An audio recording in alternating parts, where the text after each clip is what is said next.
Back to another episode of the Cyber Queens. Thanks for bearing with us. We are a little late getting started today because we wanted to give our guest time to link all of her profiles if she wanted to.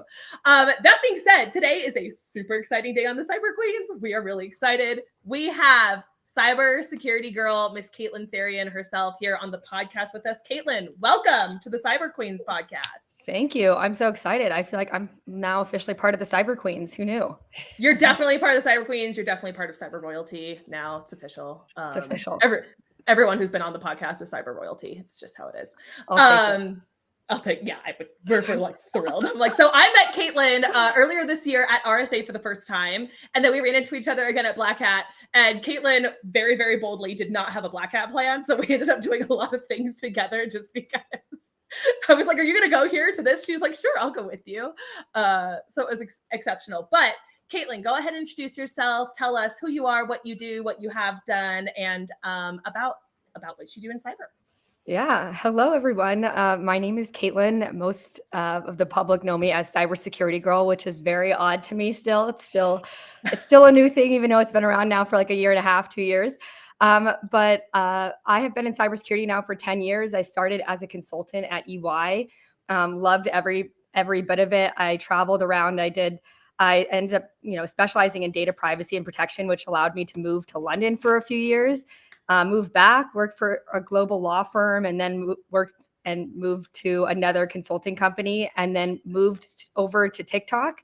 I started getting in the cybersecurity education and awareness space literally just because I started my TikTok. So before I started that channel, I didn't want to start a TikTok for the various cybersecurity reasons that most people want to argue about.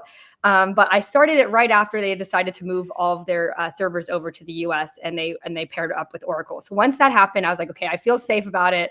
I read their privacy policy and I was like, if I'm going to start a TikTok channel, I want to be a force for good and not, just started to make some fun random videos. And I was really seeing how social media was really hurting a lot of people. It was helping a lot of people, but it was also hurting a lot of people. And so I wanted to be a force for good. And I really tinkered with a lot of ideas on what I could do and how I could bring value and add value to the world. And I decided that I wanted to encourage more women in STEM because I did engineering before I went into cybersecurity. And then I realized, everyone thinks I'm some freaky genius for being in cybersecurity or that I know how to code. And I was like, you know what? I don't even know how to code. Like I learned how to code in school and I've never touched a piece of code since I left. And I've been in cybersecurity for 10 years. So it started this whole, spiral of how I'm going to educate the public on what cybersecurity is, how to get in, encourage more women in STEM. And then it just so happened that it started being more of an educational space for all users, all online, technology users on how they can be safe online. And that's where my data privacy came in. And I really started helping people understand the data that they're basically their digital footprint. So I'm really happy to be here. My cybersecurity career has progressed into something that I already loved it, but I just love the journey that you get with being in cybersecurity. I'm sure you guys have had interesting journeys because there's no right way or wrong way. And there's so many different areas of cybersecurity. So just happy to be here. Absolutely. Gosh, I love everything about that. Caitlin was one of those people that I was like, gosh, I admire everything she does online so much, but I wonder when I meet her if I'm going to hate her or if she's going to be like down to earth and like a cool person. Caitlin's a phenomenal person. Caitlin is super cool. So yeah, love your platform. Love everything you talk about. You and Amber actually are killing it over there on TikTok. But I would say, I don't know of anyone tackling Amber and being like, you're engineer Amber, but people come up to me and call me by my handle. And I feel like people call you by your handle a lot too. They call you cybersecurity girl. I was very much avoiding for the first year and a half because I was really embarrassed. I'm not going to lie. I was really embarrassed of my platform. And I didn't have any, most people when I worked at the law firm and when I worked at my consulting Protivity, no one knew that I had it. It was just cybersecurity girl. My first and last name was not visible. Even my emails, nothing was affiliated with mine. Everything was forwarded 4 times to my actual name. Unless they did a Google reverse image search. And even then I don't think it would have done it. I practiced and tried it multiple times. I was like, would people be able to find out who I am? And it really wasn't until I went to TikTok where I was like, okay, I'm going to actually put my name on this. Amber, what about you? Was it the same for you with your TikTok? No, mine's more on LinkedIn. I mean, I would say hers is more professional. Now, my TikToks at first were very I tried to mix dating and cybersecurity. Like I tried to mix like the dating videos I would see and kind of use that same like sound bit to do for like the office kind of stuff and gear it towards cyber. And then that's when I was like, you know what? Like that's actually how I got introduced to you, was because you did a stitch of one of my videos and it was so like empowering and sweet. And I was like, oh, that's so cool. Like somebody doesn't hate me, you know? And I was just like, No one hates you. I started doing educational ones too, but mine's more on LinkedIn. I would say you're crushing it, girl, on your platforms. Thanks. Yeah. Well, Yes, for Amber. I think mine's more embarrassing because Amber, you're like actually like more technical. You're explaining like key cybersecurity concepts. So it's mostly for people that are like already in cyber and kind of know.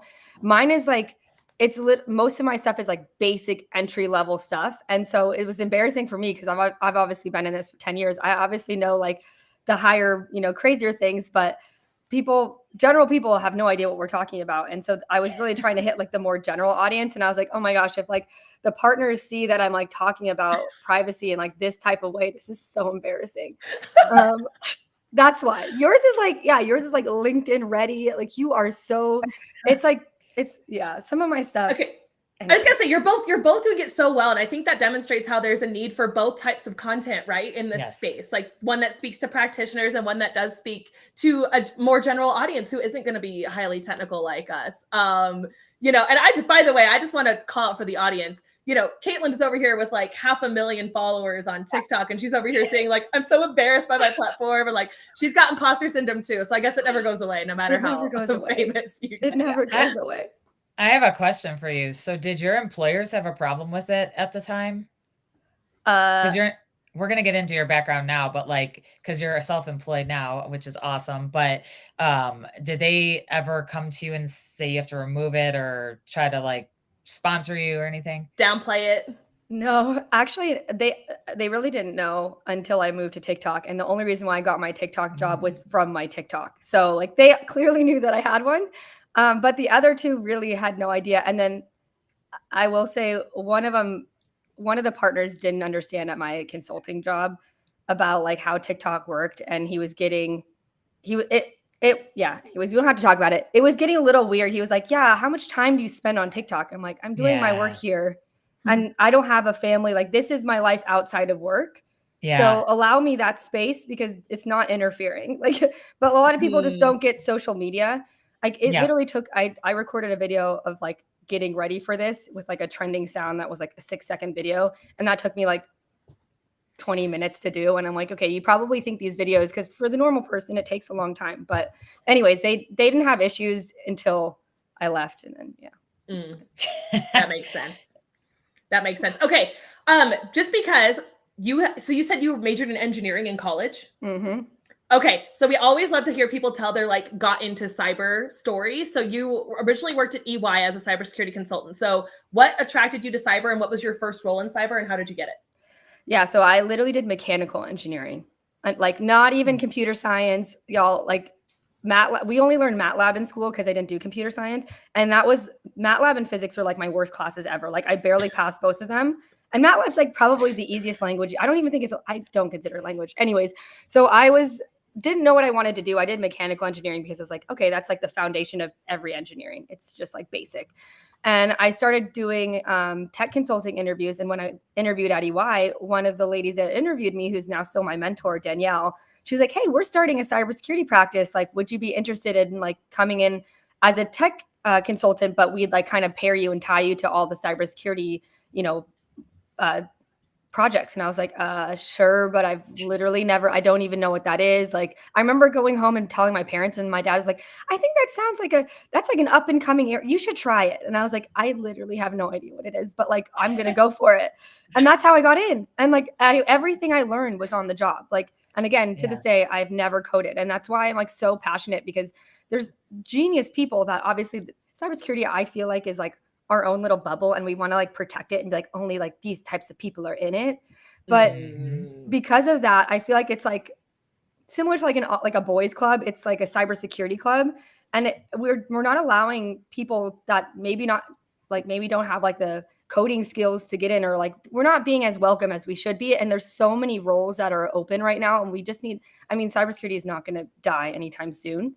So I just really wanted to like break that stigma of like, you have to be some freaky genius to get in. You have to know how to code and like you would need to like crack, the algorithm from the US government at age 13 in order to get it. Like none of that is a thing. I mean, you can, but that's what we do here. That's why we started this whole thing, was so people could understand, like, you can just be like whoever you were and just try cyber one day and like do very, very well at it. Yeah. Yes. Yeah, exactly.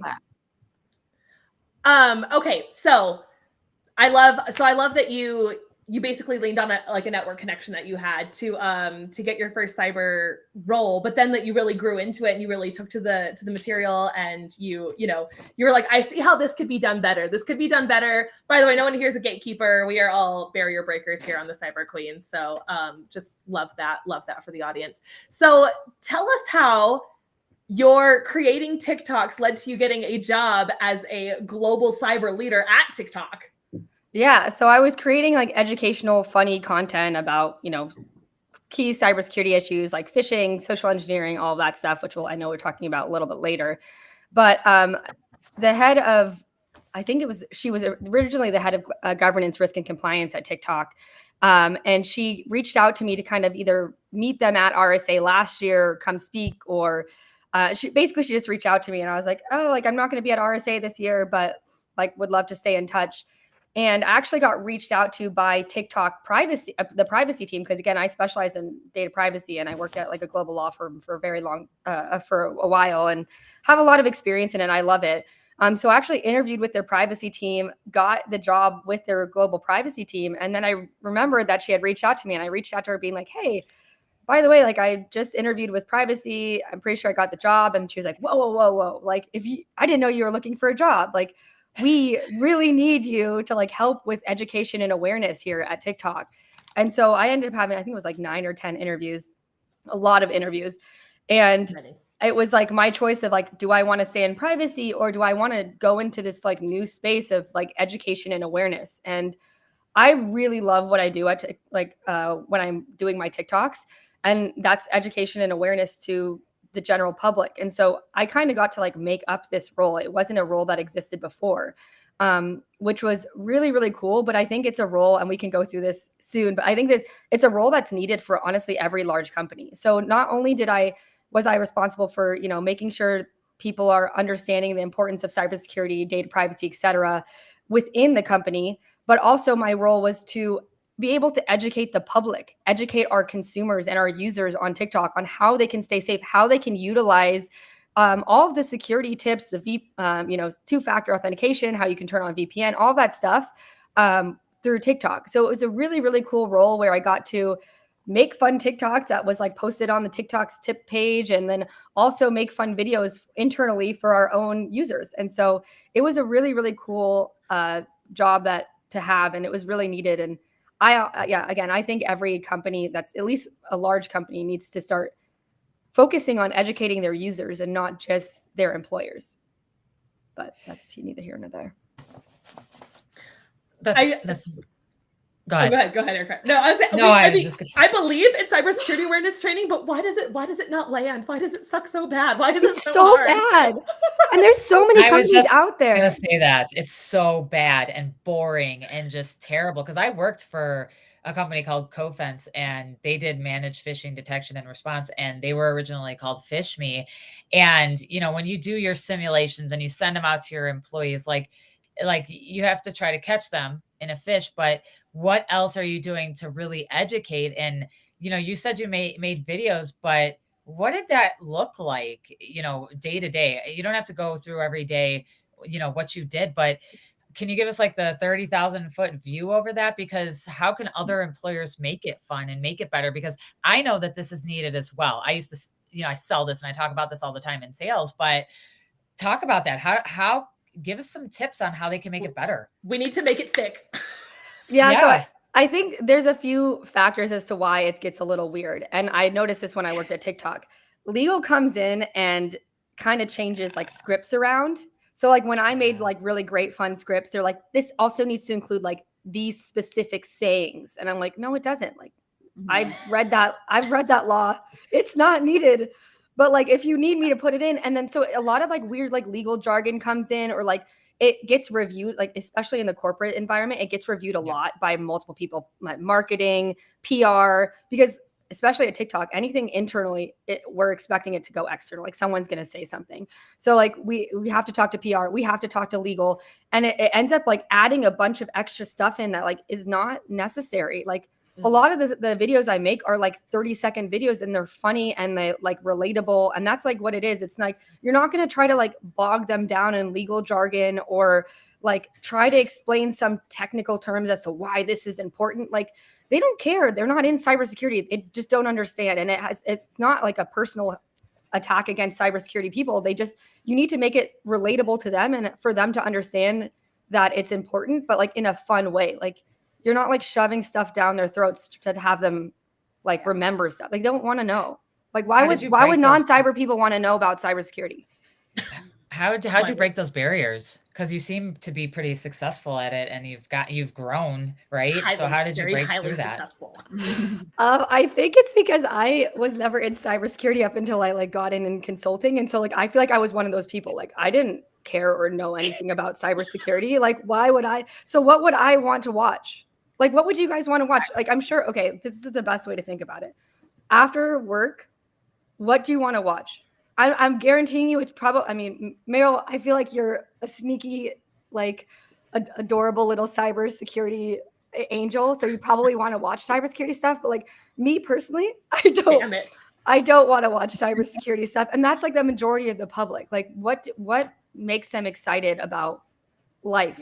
And I guarantee I'm excited about cyber after working in cyber all day. Yeah, see, working there. Well, you also work in cybersecurity. There's a difference. Like people that don't work in cybersecurity, like it's more like comedy and relatable, and like how like I make jokes about phishing emails all the time in my videos of like how you feel after you've identified a phishing like email, and it's like save the world again. Done for today. Done for today. Or like the identity theft is not a joke. Like find like random clips from like movies or things that people actually watch and are relatable to that you can like relate back to cybersecurity. So what you're saying is if people saw their favorite Ted Lasso characters doing cybersecurity education, they would pay attention? Don't you think they would? Yeah, I do. They would?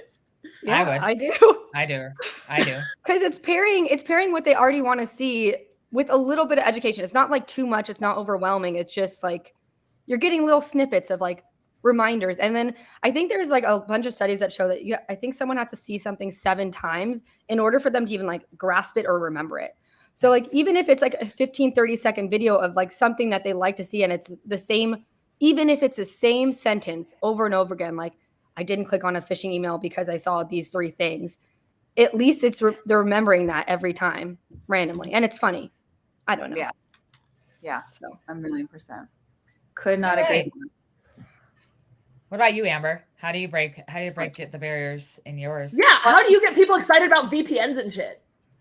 Well, first of all, you don't. I don't think that's a very sexy subject, but I think admitting that is the first step. I think it's more enjoyable and more digestible to do it in the way that we're, so I made a TikTok a long time ago. It was like 10 seconds long. It was just like, hey, and it's like, yeah. And it's like, what are we going to do about that? Right. And then it's like a smashing sound. Right. And it was like, hey, what are we going to do about that? Right. And it's like, get people to give a shit about cybersecurity. Sorry, guys.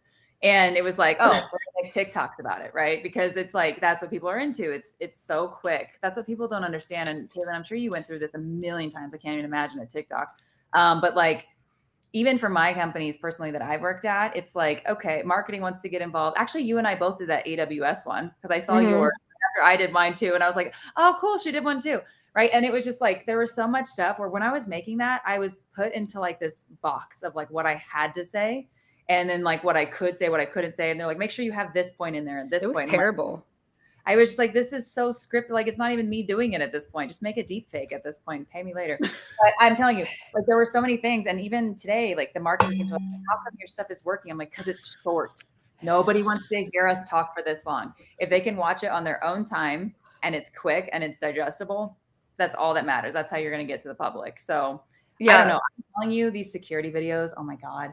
When I get on board almost anywhere, they are unbearable. It's one of those things where it's like, oh, it's so bad that they're like, we've made it a point to where you can't just fast forward. We've made it a point to where you have to be like, we're like watching to see if you're actually watching the screen, right? Because I used to do that. I would open like 6 different windows and just play them all at once. Be like, cool, here we go. Private browsers, 6 of them. You don't know I'm logged in. So I get busted. They're like, Meryl, we noticed that you completed all your cybersecurity awareness training in 8 minutes. And I was like, yeah, but I got 10 out of 10s on all the quizzes, right? They're like, right? I'm like, I'm good. I'm not your insider threat right here. I'm fine. But I would get busted because they would see how long I was just fast forwarding each video and scroll. So I'm bad. Yeah, Amber, to your point though, people like, especially with TikTok, they don't understand like the audience. So there's a few things. One is like, the reason why I go on TikTok is not like for most reasons. It's like, it's the best way to reach the largest population of people. And that's the whole point of my platform, right? I want to reach as many people and help as many people.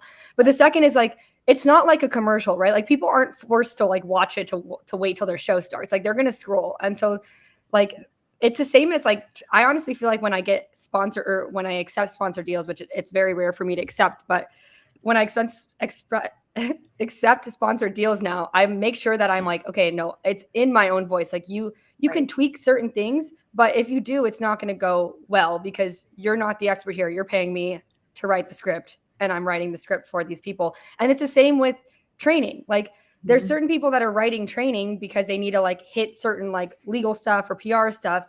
And that's not going to equate to people getting excited about training in general. Right. Yeah, but totally agree. Could not agree more. Would you say that TikTok allows you to reach the most diverse group of people? And I know I'm going to ask another question. You're shaking your head. And can you talk about the importance of diversity in cybersecurity and reaching those types of audiences? Yeah. So TikTok is exactly that. So on Instagram or any other social media platform outside of TikTok, it's really focused on who follows you. And then if it's like 99% doing well on who follows you, then it starts pushing out to people. Like if you look at my insights on Instagram, it will say like 293,000 of your followers watch this video and 3,000 of them were non-followers. And it's like, okay, it's clearly not going to more people. And there's only certain videos that like pushes out to more. And whereas TikTok, it doesn't even matter who your followers are. Every time it pushes it out to like a random group of people. And then depending on how that group goes, it goes to more and more and more. So it literally has nothing to do with who already follows you, which means that it's reaching way more people. I mean, and also like I worked at TikTok. I actually don't know the algorithms. This is just my understanding. So yeah, tell us the algorithm. Give us all the everyone wants to know episode. the algorithm. I don't even know the algorithm. You know, I couldn't even get verified when I was working there. It was ridiculous. People were asking me if I could get verified. I'm like, when I figure it out for myself, I'll help you. Like, I don't know. You're like, add a blue tick emoji next to your name. Done. Exactly. I actually got verified right after I left. I was like, I don't know what that means. But so yeah, like they push out to everyone and their mothers, which I love. Like, honestly, I started my platform to reach mostly like mothers and parents and stuff that had no idea how to like keep their kids secure. So and diversity was literally one of there's 3 reasons why I started that channel, and getting more diversity into STEM and cybersecurity was one of those reasons, because I'm just really tired with the same people being at the top of the table or the head of the table. Yes. Like, I understand that they're there and they deserve to be there. And like, obviously what they did worked, but like, we're in a day and age that continues to grow and learn and evolve. And if we're not bringing different types of people, different types of opinions, and different types of answers to the table, which we won't get unless we have more diversity, then we're shooting ourselves in the foot. Now, I do want to preface that there's like opposite ends of the spectrum, right? There's people that are like, I'm only hiring for diversity, which I really do not support. Like, I think you need to hire people that are right for the job. And like people that are hiring people just to like hit a diversity number, like I don't want that. That is not fair to anyone. Like, you want to do what's best for your company, but you need to consider like, you know, diversity. And the other thing I want to mention is not really diversity, but like entry level into cybersecurity. We have had so many issues. Like, there's so many open jobs right now, and all these entry level roles are requiring 3, 5, 6 years of experience, which makes no sense. And then we're shooting ourselves in the foot in the future because We're not even allowing actual entry-level people to get into cybersecurity, to have those skills. We're not training them up. And to be honest, like when I first started cybersecurity, I was so eager to learn. Like, to be fair, people are probably a lot better hiring like the brand new, like fresh, eager eyes into their company than someone that's a little jaded after 6 years. I don't know. Maybe that's just me. And Well, because you can mold them and yes, you can teach mold them and and train them. And they're they hungry don't for have it. bad habits. And And they they don't have want bad it. habits. Yes. Exactly. Well, and I was reading a study that the boomers, they're retiring and we're not even going to have enough people to work at all in any industry. So cyber is really, really going to struggle. And this entry level crap bullshit that's going on, you have to have 3 to 5 years in a CISSP, which you can't even get a CISSP unless you have 5 years of work experience. Yeah. No, That's literally. just, I mean, I've seen that like 5 years in a CISSP, like you can't even get that if it's entry level, but whatever. That's not my point. The point is that we're going to have a huge problem. And all of these people that get recycled that are the same people that are getting the same jobs, which, you know, they're there for a reason. You're going to have the same opinions and you're not going to change and move with the times, because then when those people retire, we're screwed. Hackers, bad guys are going to win. Right. Yeah. So that's, and diversity, people from different backgrounds, they bring so many things, but they don't want to hire that person because of whatever their misconception is about that underrepresented community or culture. Yeah. And there's so many things that they can bring. And I like that you're hitting all of this, because it's just another woman, another diverse person talking about how we need diversity. And we're actually trying to do something about it, because I don't agree with hiring just for diversity. Don't hire, because I've been interviewed just because I'm a woman. Like, yeah, it's terrible. That's fine. It's fine. Like once, if, and when I want to get in the industry, but if you're continuing to hire me just because you can check that box and then you're just going to hire the same person that looks like you after me, it's going to become a problem. I don't think we should be doing either. I don't think we should be hiring just for what you know or hiring just for diversity. Like if you have 2 pretty equally qualified candidates, be a little more intentionally diverse with your with your picks, because you're getting a pretty comparable skill set, pretty comparable, like can solve the problem that your org has. But like being intentionally diverse and being diverse to just stick token people on certain teams, that's not helping diversity at all. No. But to be fair, because of certain, like the way certain systems are set up and socioeconomic and demographical things, like you will see more of one type of demographic in a large applicant pool than you will diverse candidates, simply because they didn't have access to those knowledge, that training earlier in life. So like I've told people multiple times, I was denied for a web app pen tester position like 2 weeks before I got hired onto the red team at Zoom. Like how your value literally just depends on the market you're advertising yourself in. Yeah. Okay, so I love the diversity topic and I would love to talk about that and literally nothing else, but we did promise the good people that we would talk about the importance of cybersecurity and recent breaches that are hitting Las Vegas a little hard right now. So, Caitlin, we are anxious for your opinions. As someone who is such an advocate for security awareness training and for educating basic users, how can programs like this, in your opinion, address like what are the most pressing threats today that organizations face from a breach perspective? And how can cybersecurity awareness training, when done effectively, help address those things? So I love this question. And I think a lot of like really tech people hate my answer, but you're only as strong as your weakest link. Your people are your weakest link. It doesn't matter what technologies you have, whether they're shelfware or you're actually using them. I don't care. It doesn't matter who is behind them. I don't care. If someone similar to the MGM situation gets suckered in to like a phishing email or some type of social engineering scam, you're going down. And this is also where we can bring diversity back in just a little bit. You need to have, and bring back what I had said previously too, but like you need to have someone in your company that's in charge of fun, interactive trainings for your employees, because that's like the biggest thing that you can do. I mean, again, you are only as strong as your weakest link. There's only so much you can do to keep people out until someone lets them in on accident.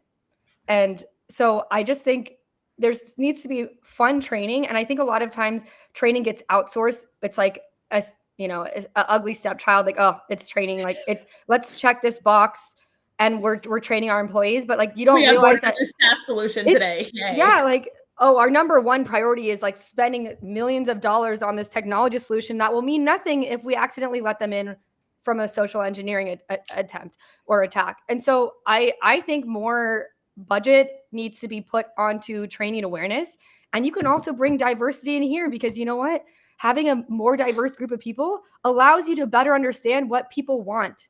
All different types of people in your organization, what people want to see in a training that's not boring, that keeps people's attention, that is relatable to your general user. So diversity and training and awareness is, I think, go hand in hand because you really need to understand and be relatable and digestible to every type of individual at your company in order for you to train them correctly. So I personally believe that more money needs to be spent on training because honestly, right now, what I see with large companies is they throw honestly a tiny amount of money into training companies that are basic and maybe like check the legal box, but they don't check anything else. Or they get the free version. Or they get the free version. The security awareness free version that some companies offer. I ran into that when I worked at Cofense, and I'm like, bro, that's just not enough. Like, come on. What is some of the best cybersecurity awareness training everyone here has taken? Who in your opinion did it well if you got to take that training? I would Nobody. say Oh my gosh, I nobody. don't have a good one. I I mean, like, I worked for a company that, you know, they were previously called Fish Me, and they had a great offering, and they did have a free offering as well. Like Amazon came out with a free offering, and there's some other ones that have free offerings. But I can tell you right now, I have not found one that I even would want to watch again. I just want to. No, and bang my people head have some experience. Like, let's take a look at what happened, right, with the Caesars and MGM thing, right? As time went on, people were like, "Oh, wait, what actually happened? What happened? Oh, shit! Like, Yeah. I do that every day." You know what I mean? Like, it's kind of like a, oh, it's out there. That happened from the. It's almost like use cases, right? So, like, as a sales engineer, our job is to go in and talk about like, here's the use cases, right? Okay, this part of your job sucks. That's great. Okay, this is a possible risk and breach, potential breach. Great. Let's actually show you like what would really happen if that happened, right? Because nobody cares about like preventing it as much. Like they care about it a shit ton after it's already happened and cleaning it up. But it's like, okay, now that we know that we're not, we're definitely not, what is the other word? We're definitely not out of the mix of like being susceptible to risk on this now that we've proven that to the whole world. But it's like, how do we get people to care about that in advance? It's almost like they have to hear it and have more awareness around it of like, these are things that do happen, right? Like, this is why we don't do this because look at what happened here, right? I feel like that's the best experience. And also working in a SOC, we saw that shit every day, right? We saw things and tax. And I think the more you're around it, and the more you hear about it day to day, that's better than all these videos that we're forced to watch.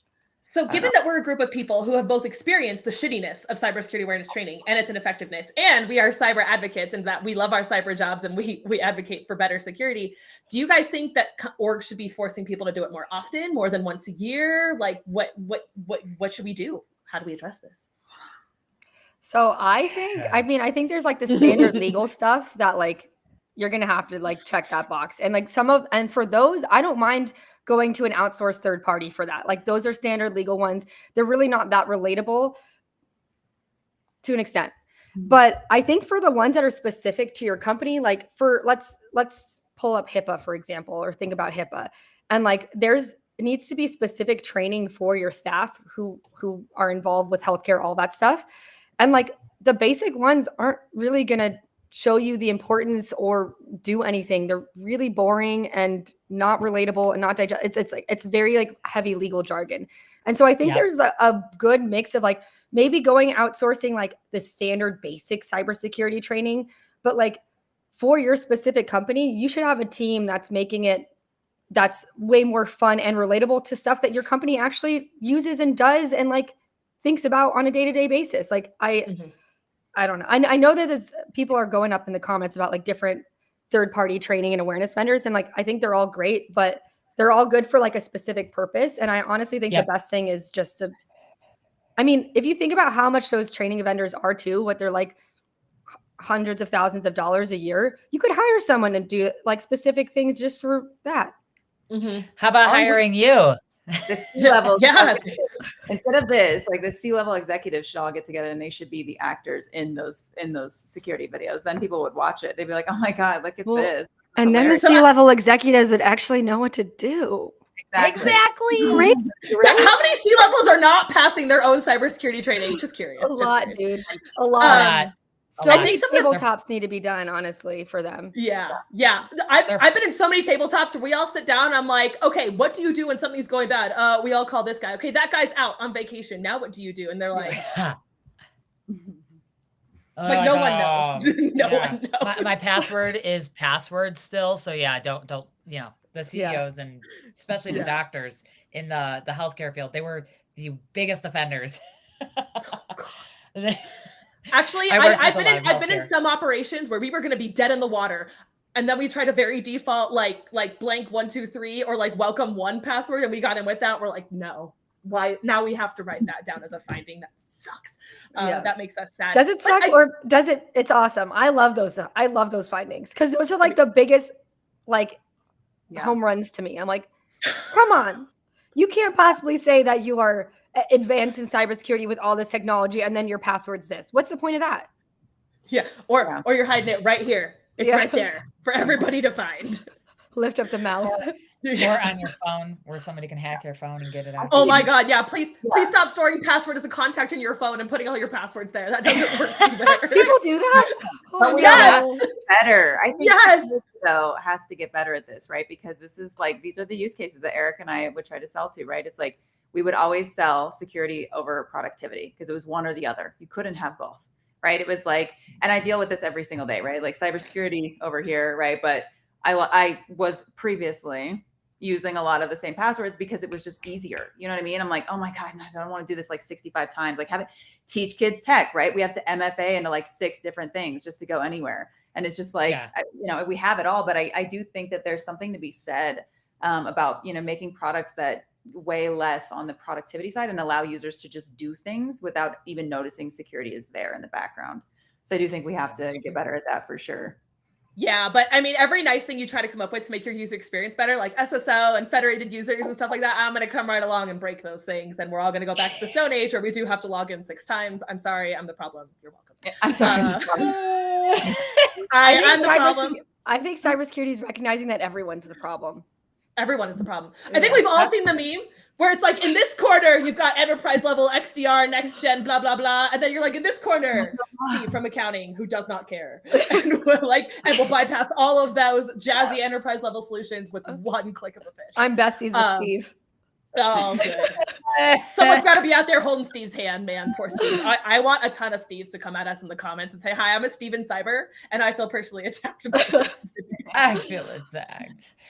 So this is a good bridge into asking you why, founding Cybersecurity Girl LLC and why you left corporate America and why you founded your business. Yeah. So I've realized that, I always knew that I was put on this earth to do bigger things. And I always wanted to help people. And that's literally why it kind of drove me to start my TikTok channel. And when it was growing so much, I realized I'm really, really passionate about anything I start working on. And so when I was working at TikTok, I was working like 10, 12-hour days. And I realized like, okay, I'm building this amazing vision for someone else. And I'm not even building my own like dream for myself. So there's a few things. One is like, I always want to be like, eventually I want to be a mom and like have a family and all that stuff. And I want to have like flexibility, and a corporate job at that point wasn't going to give me that.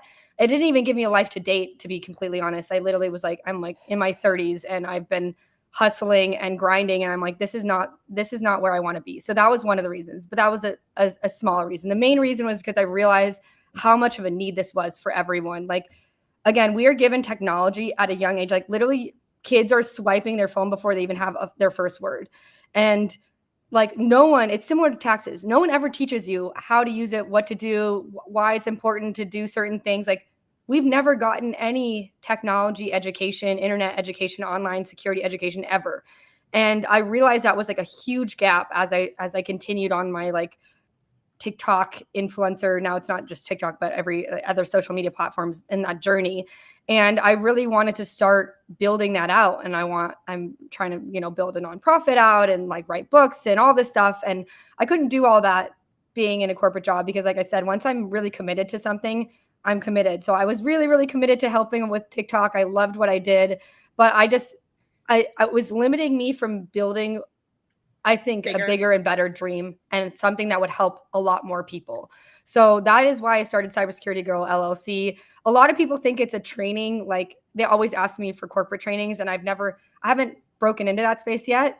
I'm just starting to I have interviews with my first few interns next week.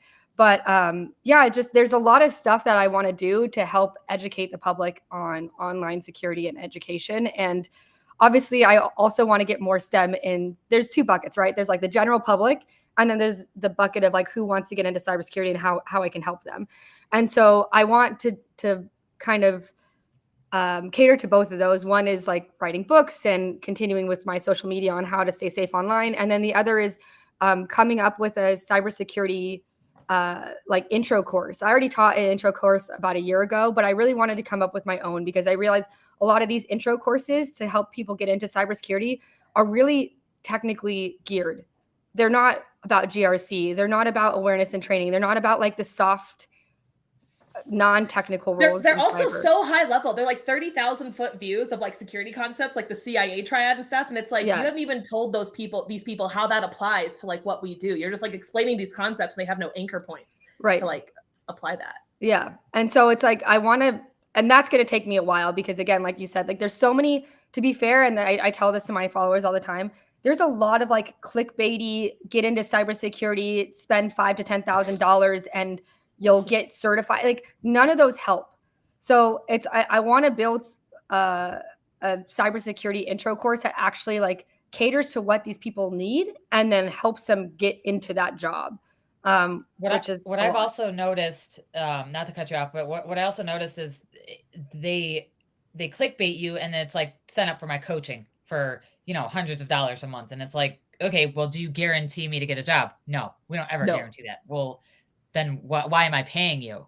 Right. Well, for intro to cybersecurity. And I'm like, well, I could find all of that free and I could do all this, but what does your coaching actually offer? And there's a lot of LinkedIn influencers now that are saying that they can do all this stuff, but I've never seen any, like they can't prove it. They're saying, hey, I can help you get into cyber, hire me for coaching and do all this stuff. And that's great. I'm not putting anybody down for that. And I think it's really good, but they don't have anything to really back it up. And I think they're starting to get exposed because they're like, yes, I can do all these things and help you get into cyber. And then they're not able to help you at all, which part of the problem is there's, the entry-level roles are a problem with the company. So there's two issues, but I like where you're going with it because you're actually doing instead of saying, hey, I can help you, but you're also doing. Right. Yeah. Because these people don't know enough to even evaluate these coaches or evaluate these programs and know if they're getting a good deal or not. Like people are like, Meryl, I want to be a web app hacker. Should I take this course? I'm like, no, look at the curriculum. That doesn't address any of the things that you would be doing in that job. Like it sounds cool to have it, but none of these skills would apply to you actually performing in that function. So you need to target this training, like target things that actually give you skills to do that thing, not just be called that title. Yeah, I will say that the class that I did teach was on working with another company, and they didn't make you pay until you got a job. So like they were really, really eager to help you get a job because otherwise they're not going to get paid. And then the pay would be taken out of your paycheck. So it was like percentages over a couple of years. So it's not like some lump sum. And it was really great. That's great. That was the only reason why I like worked with them. But I want to do something like similar to that where it's like you're not like scammy. If that makes sense. Yeah, well, no, you're not slimy. If you're unemployed or you're working an hourly job that's lower pay, how are you gonna afford it? You can't take out loans if you have bad credit or if you have too much debt. Yeah, you're like, I need a job in cyber to make more money, but I need to pay thousands of dollars up front to get my job in cyber to make more money. Like that is a broken wheel of viciousness. Well, and the schools and certification and boot camps, they let you take out like fast for federal loans and whatnot, but then you're in debt. Right. So we have student loan debt problem. We're entering. I mean, that I have student loan debt because I have multiple degrees. I have 2 master's degrees and they're not in cyber or like IT, but you have all these boot camps that are like really expensive and they are very good. So I'm again, not downing any of them, but like, how are you supposed to work and study? And because they require you to have work experience to get Erica, just invent more hours in the day. Duh. Yeah. Right. I'm already staying up a lot of hours. Well, and then the other thing is that we touched upon is like no one's hiring entry level right now. All the entry level you're hiring like 3 to 4 years of experience. And so it like causes a lot. I'm working with this security advisor alliance, which is like a lot of the CISOs of like large companies, because they created a guide on like cybersecurity career guide, and I'm like, this means nothing because right now none of you guys are hiring entry level. So like, talk to me when you're hiring entry level, like actual entry level, because what do you want me to do? Like, I don't know what to tell you. I can like give this to someone, but it's going to be discouraging because all these people are saying like, oh, I got this certification. Most of these people are entry level. They have more certifications than me. I'm like, certifications don't matter in my personal opinion for certain things. I don't have a single certification or a college degree, and I've been doing this 15 years. So I would say like a lot of the times though that people need to remember, and anybody who's looking to get into cybersecurity on the technical side, I would always recommend to start at a security operations center, because they're always hiring entry level. I was one of the managers that hired people, right? And I didn't care if you had a certification or not. I cared about the actual interview to see if you were somebody I could actually help, right? Like, can you take direction? Can you take guidance? Do you learn from failing? Do you, all these things? Because that's what you're going to need is on the job training. So I think like a SOC or a NOC, Network Operations Center, Security Operations Center, that is like the number one thing you should be looking at. Right. Yeah. Yeah. I would agree. All right. This episode has been 45 minutes long already. We are having such a great time, but unfortunately we do need to bring it to the end. We do need to wrap it up and go back to our normal jobs in cyber. Caitlin, we are so excited for you and for Cybersecurity Girl LLC. We need more women running successful businesses and showing us that we can be successful moguls in business and CEOs in our own right. So we are wishing all the success for you. We can't wait to see your journey and see how you develop, and we will probably consume and recommend your products. I won't lie. But with that, we are moving into final takeaways. So ladies, anything you want to leave the audience with, anything from a general cybersecurity education perspective, anything for security awareness for orgs, anything to leave them with? Who wants to go first? Erica. We'll have our guest first. Yeah. Why y'all give me the hard one? I just think security and awareness can be fun, and it's in my opinion the most important thing in cybersecurity. But I'm also a little biased. So throw more money at security and awareness. I love that. Speaking of that, there was a study that I read that security budgets are even being taken away more in 2023. It's the revenge of the CFO. They're, making it a lot harder for companies to get budgets. So security and awareness training may or may not be on their radar, but I think that people need to keep trying and to do better. Companies need to make it more fun. And if not, they need to reach out to Amber and Caitlin. And my final takeaway is don't give up. We need more people in cyber, whether you want to take some free online awareness training. I know a lot of companies are offering it. If not, maybe reach out to one of us or Caitlin or Amber, but, I'm just going to say, keep trying. There are companies that are offering internships and entry level now. So keep looking out for that. I try to tag people and share those, but don't give up on us. Yeah. I'm going to go for it, Meryl. No, go ahead. I was just going to say, I think one thing I don't usually say on these, but Meryl made it a point on my first time on this podcast, is find a few mentors, even if they're not your mentor, right? Like find people that you love learning from and follow them, whether it's whatever social media platform you can, right? If somebody's giving you like the best shit you've ever seen on TikTok, follow them. Caitlin, go follow her. You know what I mean? Like I just feel like that, because it's always at the top of your mind, right? And somebody else said it in the comments. I don't know who it is because I'm blind. Sorry, guys. But I did see somebody say something along the lines of, cybersecurity is like 90% reading and researching, right? So you're just, even if you can't afford, or if you're like, oh, that's great and wonderful that they're talking about boot camps, I can't afford that. You don't need to. Like, I've never taken a boot camp in my life, never wanted to. Because again, on the job training is best, but also everything exists on YouTube. Okay. Like there's nothing that you can't. Many free resources. So many. Yes. Now don't listen to everybody on YouTube. Some people out there do not know what they're talking about, but there are definitely the good ones. You can find the good ones. It might be me. Yeah. In fact, we're gonna have one of them on the show next week. Coming up next week on next episode of Cyber Queens, we have Heath Adams from TCM Security, the cyber mentor himself. So he's a highly recommendable and followable YouTube channel if you're trying to learn hacking things. My final takeaway is going to be, and here I am coming with the offensive perspective per usual, that security awareness training can be a great way to prevent against and make my job harder from things like spear phishing campaigns, things where I'm going to target and tailor my fishes, and my fishes are works of beauty. So I will target it to your sales executives, to your finance people, to your internal audit people. I can tailor it to something they're more likely to click on. And the more, diverse people we have executing security awareness training, the more likely you are to eliminate my feasibility of making that happen. So the harder you make my job, the better off you will be. But also it is going to be too tailored, that security awareness training, because I think the most effective training I ever saw was not super general and like, hackers are bad, watch out for them. It was, you know, seeing my own coworkers. It was seeing my own coworkers be like, this is our definition of PII. And this is, you know, some of the people we deal with. And like, if they're ever telling you to ACH them immediately, that will never be the SOP. Call this person, verify, check this thing, check this place. And I'm like, oh, you just gave me an actual procedure I could follow if I thought this was sus. Thank you for that. So I just think it's a little more applicable and realistic. But that's just me. Anyway, we want to thank you, Caitlin, so much. This was so fun having Cybersecurity Girl on. I feel like we have so many celebrities on right now. We have Engineer Amber, we have Erica Insights, we have Miss Cybersecurity Girl. It's phenomenal. So, yeah, Meryl's a celebrity too. Yeah, for real. The Hacker of the year, you know, just casual. No big deal. We want to thank you so much for spending your Friday afternoon or morning with us. Thank you. Again, next week we have Heath Adams joining us, so be sure to tune back in for that. We're going to be talking about affordable, accessible, practical, realistic upskilling in cyber skills and everything that he's doing with the good work over there. And Caitlin, please tell the good people where they can find you and if you've got anything coming up. Yes, you can find me on TikTok at Cybersecurity Girl, like no space, it's just all one word, or Cybersecurity_girl on Instagram.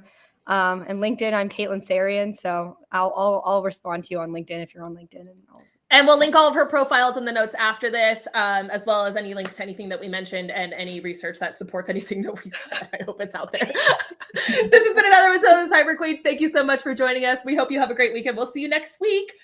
Bye. Bye. Bye.